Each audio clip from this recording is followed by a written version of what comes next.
प्रिय आत्मन, सहयोग में आज जगजीवन साहब का एक पद लेने जा रहे हैं।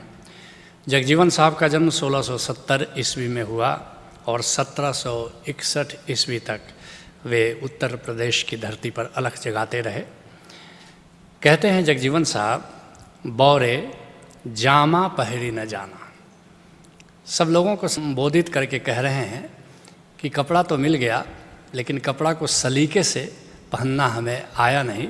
निश्चित रूप से ये शरीर को कपड़े से उपमा दे रहे हैं। जैसे बहुत सारे लोग कपड़े तो खरीद करके ले आते हैं, लेकिन पहनने का ढंग नहीं जानते, मैला कर देते हैं, दाग लगा देते हैं। बिरले ऐसे लोग होते हैं जो साफ़ सुथरे तरीके से उसको पहनते हैं, निर्दाग पहनते हैं। जिसके लिए पलटू साहब कहते हैं, नाव मिली केवट नहीं, कैसे उतरे पार।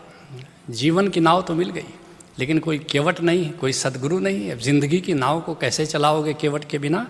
और मन में धरे न ज्ञान, नहीं सत्संगति रहनी। न तो कोई ज्ञान में तुम उत्सुक हो रहे हो, न सत्संग में जा रहे हो। और बात करे नहीं कान, प्रीत बिन जैसी कहनी।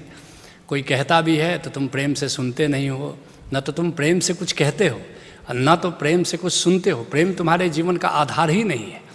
और बिना प्रेम के अगर ज़िंदगी को ऐसे ही तुम जी रहे हो तो समझना ऐसे ही है कि कपड़ा तो मिल गया, लेकिन सलीके से तुम्हें पहनना नहीं आया। प्रेम ही सलीका है, प्रेम ही वह शैली है जो जीवन को श्रेष्ठ दिशा की ओर ले जाती है, श्रेष्ठता की ओर ले जाती है। छूटी डगमगी नाही, संत को वचन न माने। हमेशा कपते हुए जीवन को जीते हो। जरा सा कुछ हुआ बस कप गए। क्यों ऐसा हो रहा है तुम्हारे जीवन में? क्योंकि तुम नाविक की बात नहीं मान रहे हो। बस नाव पर इधर से उधर उधम मचा रहे हो, नाव डगमगा रही है। तुम्हारे जीवन की नाव ऐसे ही डगमगाती है। तुम संत की बात नहीं सुनते, तुम संत की बात नहीं मानते। ऐसा ही है जैसे नाव पर तो चढ़ गए हो, लेकिन नाविक की बात नहीं मान रहे हो। और मूर्ख तजे विवेक, चतुराई अपनी आने। ऐसे ही कोई विवेक नहीं है तुम्हारे भीतर, बस अपनी चतुराई लाते हो, मनचाही करते हो, गुरुचाही नहीं करते, केवट की बात नहीं मानते, बस अपना ही उधम मचाते रहते हो। कहते हैं जगजीवन साहब, कोतय आसी कहाँ ते आइस। तुम्हारे मन में सवाल क्यों नहीं पैदा होता है कि मैं कौन हूँ, कहाँ से मैं आया हूँ, कहाँ हमें जाना है, हमारा मूल क्या है, हमारा घर कहाँ है, कहाँ हमारा गंतव्य है। ये सब सवाल तुम्हारे भीतर क्यों नहीं पैदा होते हैं? जिसके लिए पलटू साहब कहते हैं, इतनी बात चेत नहीं तुमको, जिस कारज को आया। किस कार्य से यहाँ पर आए हो? इस पाठशाला में, इस विद्यालय में आए क्यों हो? पढ़ाई करने के लिए आए हो, उधम करने के लिए तो नहीं आए हो।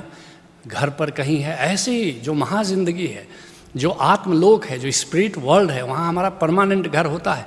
और वहाँ से हम इस धरती पर आते हैं, इस विद्यालय में आते हैं, कुछ सीखने के लिए आते हैं। क्या सीखने के लिए आते हैं? परम जीवन का पाठ सीखने के लिए आते हैं।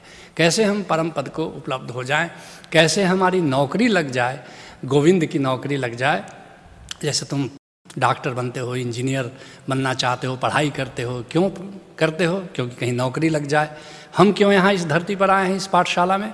यहाँ से योग्यता अर्जित कर लें ताकि हम गोविंद के एम्प्लॉय हो जाएं, गोविंद हमें अपनी नौकरी पर रख ले।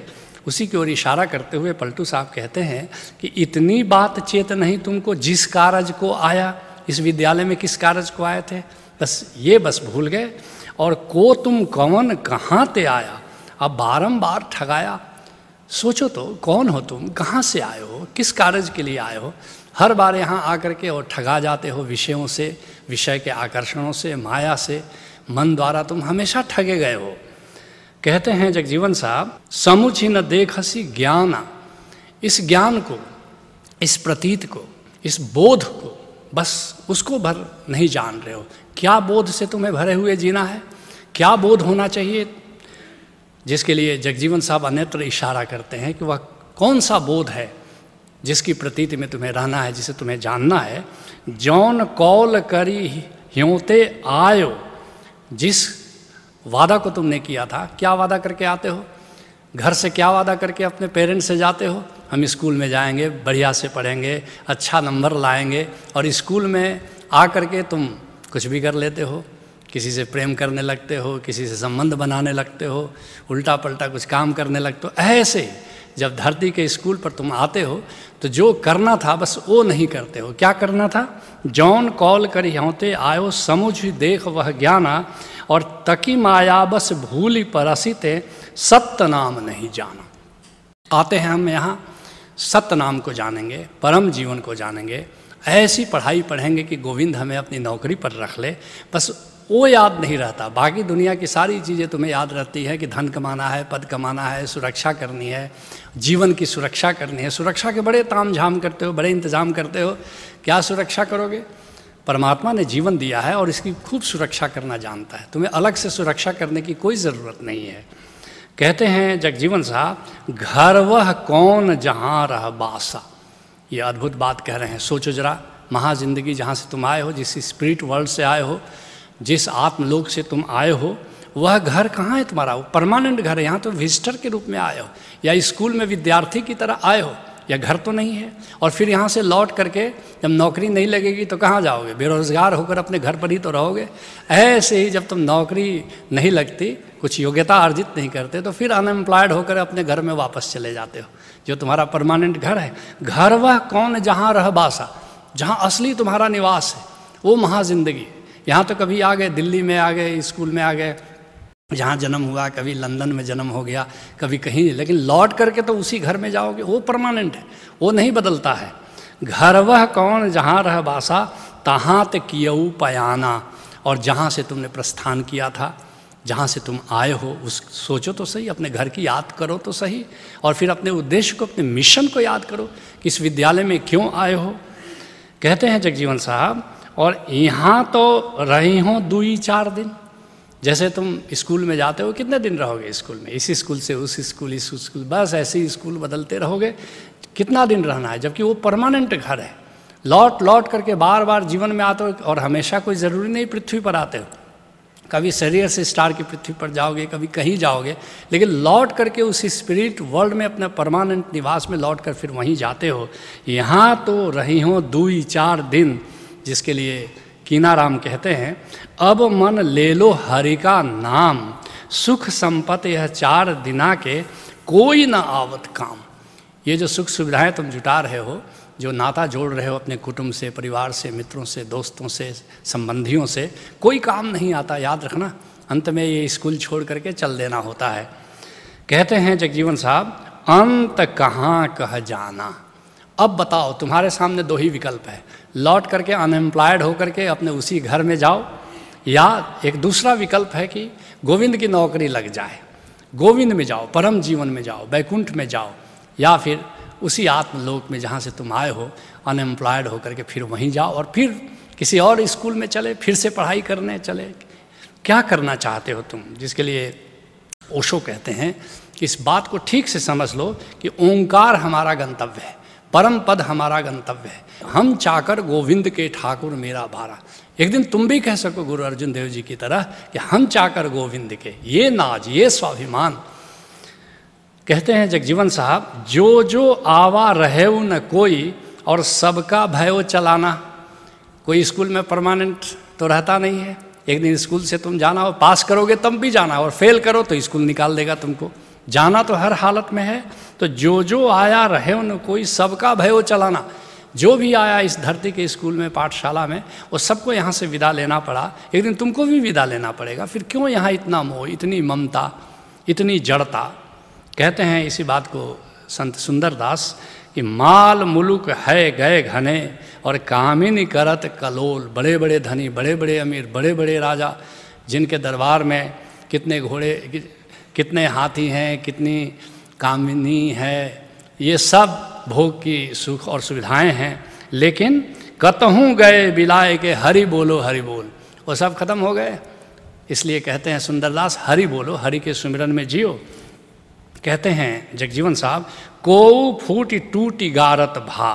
और कितने लोग ऐसे ही लड़ाई में मर खप गए, टूट फूट गए, धूल में मिल गए, बर्बाद हो गए। जिसके लिए सुंदरदास कहते हैं, मूछ मरोड़त डोलई ऐंठो फिरत ठठोल। बड़े लोगों को देखते हो, मूछ मरोड़ते हुए डोलते हैं, और ढेरी हो गए राख की, हरि बोलो हरि बोल। ऐसे ही राख की ढेर हो जाते हैं। इसलिए एक ही काम करने लायक है कि हरि का सुमिरन करो। इसलिए कहते हैं जगजीवन साहब, कोई फूट टूट गारत भा और को पहुँचा अस्थाना। कोई बिरला उस परम विश्राम में जाता है, उस बैकुंठ में जाता है, उस परम पद में जाता है, जिसके लिए यारी साहब कहते हैं निर्गुण चुनरी निर्वाण कोई ओढ़े संत सुजान। ये निराकार की चुनरी, ये निर्गुण की चुनरी कोई संत ओढ़ता है और उस चुनरी को ओढ़ कर आनंद मगन रहता है। कहते हैं जगजीवन साहब, अब की संवार संहार विचार ले चूका सो पछताना। ये अवसर फिर तुमको मिला है, फिर से स्कूल में भर्ती हुए हो, जरा ठीक से पढ़ाई लिखाई कर लो। चूका सो पछताना, इस बार भी चूक गए तो फिर तुम पछताओगे, हाथ मलते रह जाओगे। जिसके लिए बिहार के दरिया साहब कहते हैं, बुध जन चलहु अगम पथ भारी। अय प्रज्ञावान लोगों, उस अगम की राह पर, परमात्मा की राह पर चलो। तुमते कहो समझ जो आवे अवरी के बार संहारी। तुमसे बार बार समझा रहा हूँ, इस बार ज़रा इस बात को ठीक से समझ लो कि लौट करके अनएम्प्लॉयड अपने घर में मत जाओ। इस बार ज़रा ठीक से पढ़ाई लिखाई कर लो ताकि परमात्मा की नौकरी मिल जाए तुम्हें। कहते हैं जगजीवन साहब, जगजीवन डोरी लाई रहू आ गहिमन चरण अडाना। इसलिए अपनी सुरति की डोर को, सुरति को ज़रा ठीक से लगाओ, गोविंद में लगाओ, ओंकार में लगाओ और बिल्कुल संकल्पित हो करके इस बार गोविंद की सुरति करो, गोविंद का सुमिरन करो ताकि गोविंद की नौकरी तुमको मिल जाए। जिसके लिए कबीर साहब कहते हैं, एक नाम को जानकर दूजा देई बहाए तीरथ व्रत जप तप नहीं सतगुरु चरण समाए। कैसे होगा?